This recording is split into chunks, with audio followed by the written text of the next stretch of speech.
virtuous and morally strong. So what's happening in our country today?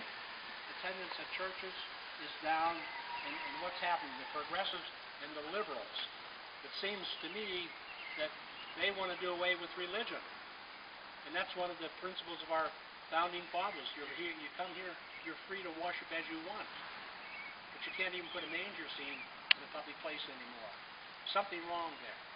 And it's our job to turn that back and take it back to where it's been. I also have read in some articles that in some schools, now it might be schools that are in heavily Islamic neighborhoods, I'm not sure. But you know, we don't have prayer in school anymore.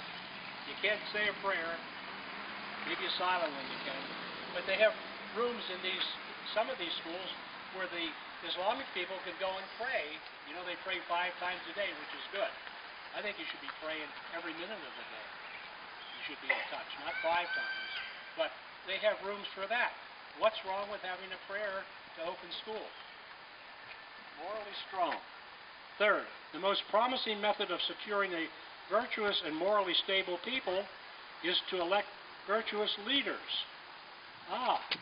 So if we're going to do that, we've got to do more investigation of the types of people that we're going to elect into office.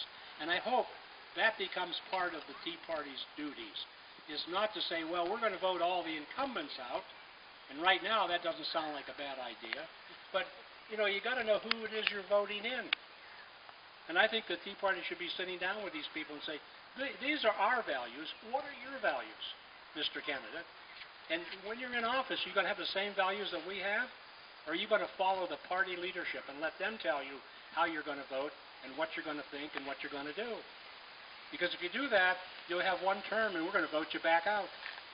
So I think that's I see that as part of our duty. Maybe it isn't, maybe it is.